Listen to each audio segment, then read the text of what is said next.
going? So I'm in the middle of a project right now, and I figured this would be a good video to show you guys if you guys are also having the same problem. So ever since I got back from my trip from Idaho, it did rain on us a little bit while we were there, and driving at 70, 80 miles an hour on because the speed limit's 80 up there.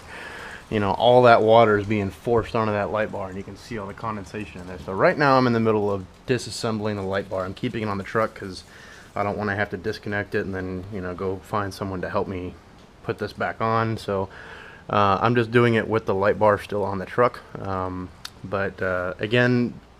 I can already hear you rigid boys saying, hey, if you bought a rigid, this wouldn't be happening, you know. But this was free. It was a birthday present from my girlfriend, and you can't argue with free. So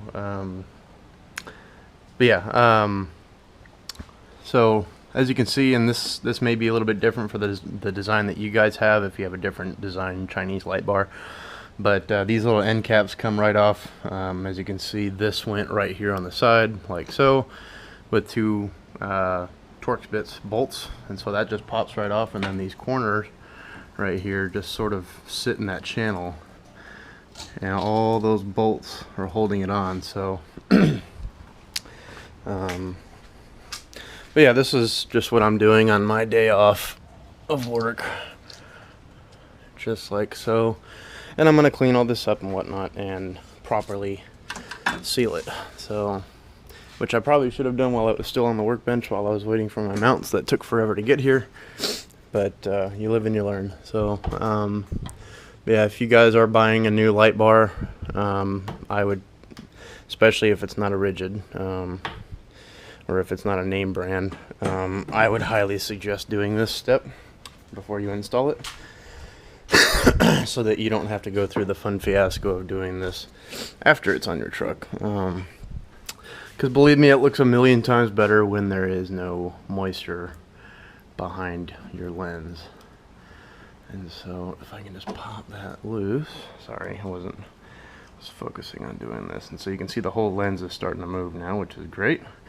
And I picked the hottest day, and plus it's been raining a lot here in California, which we've been desperately needing it. And I mean, you can just see how our grass is finally green, which from my previous videos, like, because we're in the middle of switching from grass to turf because the water bills out here are ridiculous since there's such a bad drought.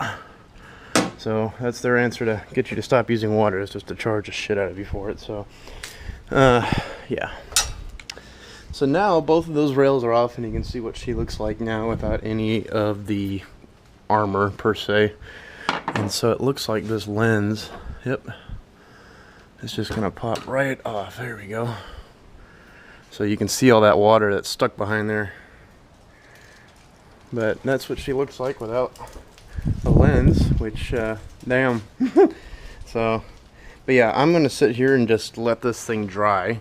Just with all the heat that's in this garage, I'm just going to let it dry for a few hours while I clean this and let this dry. And I'm going to take a little plastic putty knife and scrape off any of the old silicone that I put on there originally, and get a extremely watertight seal built around. I don't want to put that on there to scratch it. So yeah, until I put the camera down, I'm just going to hold this because I don't want to scratch it. Oh, another interesting thing to note too, when I got this out of the box, you know, they all come with that little plastic sheathing, and it looks like, because I actually had to take some of it off with a box cutter, because it looks like they put it on first and then put the those little metal rails on, because you can see it's still coming off right here like that. But yeah, I just figured this would be an interesting little video in case, because I know that this is a hot topic with these Chinese light bars, is water getting inside of them. And as you can see right there, like I was talking about when I did an overview of this light, you can see that power wire right there. So you can really see it up close now, since there's nothing in the way of it. But they did put a good amount of caulking right here, it looks like. So I'm just going to end up probably putting a little bit more in these corners and around all of these bolt holes and such. But I think the biggest thing is with these, the biggest downfall that they have is if you take it through a car wash, or you use a pressure washer on them, or you're driving on the freeway when it's raining. So that's been the two things that I've seen water accumulate behind this. That's for the reason of and because I mean this thing was just caked in bugs when I came back from Idaho. You know, because all the moisture and everything else, the bugs are out in force and 80 miles an hour down the freeway. I had a bug beard, my windshield was covered, that was covered. So I took it through, you know, the coin op car wash, and that's the price I paid for it, not to mention all the rain. So I'm gonna stop blabbering because I'm sure you guys just want to see me, you know, see the finished product. But yeah, so I'm gonna start cleaning this up, let it dry, come back, and we'll apply the silicone. Alright, so everything's dried out now. I even went ahead and turned the truck on and just turned the light bar on for about 30 minutes to cook off any extra moisture that might be in there, and then I cleaned every single one of the LED light housings, the reflector in there. I cleaned up all the extra caulk from the last time. This is all nice and clean now. And I've made the determination this is just what I want to do. And I went ahead and cleaned the glass, got all of the, you know, the plastic. Went ahead and got all the bugs off the other side, and I cleaned all the water spots off the inside where all the moisture was. And I test fitted it again, and I realized that along this white caulking here, it feels like really, really hard plastic is basically what it feels like. That's where I'm going to end up putting the caulking, because the glass sits perfectly on top of this. And so I don't really know that the putting any caulk in here is going to stop anything. But I know that if I put it right here, a barrier straight up against that glass that sits on the outside, that's going to create a really good seal. And so I'm going to put it right here as well, because those two pieces of metal like to meet right here. So those rails over there are going to go on first, and then these are going to sit right here. And so I'm going to put a little bit right here on the inside of this because of that crease right there to help seal that one. Same with the other side, and yeah, so I think that's the approach that I'm going to take, because I do not see any other way for that water to get inside. There's nothing inside of these channels where the screws sit. There's no entrance up or down to get water or anything behind that lens again. So I think that's where I'm going to end up putting that caulk, is just over here, and then reinforce a bead in between this black housing and the aluminum housing that holds all those screws for the rails that sit along the top up here. So that's where I'm going to end up putting the caulk, and we'll move on to the next step from there. Alright, so the glass is on now, and I mean that's the difference that it makes having it clear with no water. I mean, you can't even tell it's on there. But you can see right here all the extra caulking in the corner there, and it's going all the way around that white little guy there. So I got a little bit in there, but this would be a lot easier to do off the truck. But you know, I don't, like I said, I don't, all my buddies are at school or work right now, so it's you know, one-man job right now. But yeah, so, and then any other area that I see right now, like I see a little corner up in here that could use a little bit of attention. And so I think what I'm also going to do to help watertight this even more is now go around the outskirts of this thing while the rails are still off, and just go around the corners of the glass to reinforce that watertight bond and that seal inside of that lens. So just to, you know, because I don't want to do this again.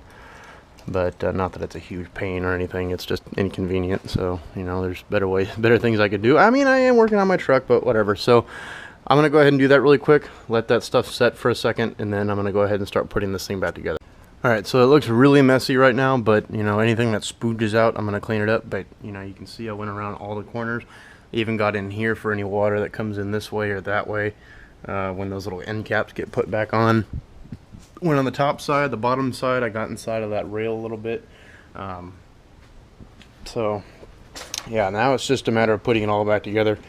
And then you know, it's the same principle as when you're rebuilding an engine. You always want to start from the middle and work your way out to get a nice even compression across the entire rail. I mean, this is obviously not as important as an engine, but it's a good idea to practice to ensure that you are getting even torque across the, or even pressure I should say, across the entire length of the light bar. Yeah, so I'm gonna go ahead and start doing that one next. I'm gonna do the top first and then the bottom. Alright, so as you can see, she's back on, and I'm just letting the silicone cure before I start scraping away any excess. Like, you can just see it pouring everywhere. out the outside of the lens and everything, which is great. That's exactly what I want. Just want that stuff oozing everywhere to get inside of every single little nook and cranny. One tip though, these damn Chinese screws are so cheaply made. I wish I had another one in here to show you it, but you got to be careful with the torque that you put on these things. I mean, like as soon as it starts firming up, you got to let off, because I actually snapped the head off of this corner one here with the drill. So that's why I just switched to using that's why I just switched to using a little torque screwdriver to really get the hand feel for it. But you can just see the amount of the silicone that just got squeezed out of there, which I love that. So I'm gonna let this stuff cure for a while, and then I'm gonna go ahead and scrape off the excess. But as you can see, there is nothing in there, and it looks a million times better.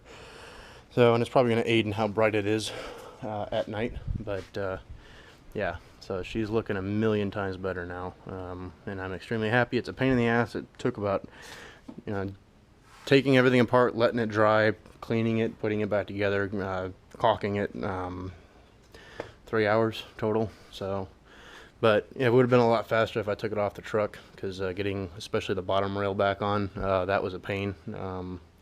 But yeah, I mean, if you have extra people at your disposal at the time, you know, go ahead and take it off when you're cleaning it. But yeah, for my circumstances, I had to do it on the truck because, you know, there's no one's home right now. So yeah, so that's basically just how to clean the inside of your light bar. I know this is a little bit more longer of a video than I was hoping for, but yeah, but so hopefully I do not see any more problems with moisture getting in here. If I do, I'll let you guys know. So, and maybe another solution on how to fix it. But until then, and until the next video, take care, guys. Thanks for watching.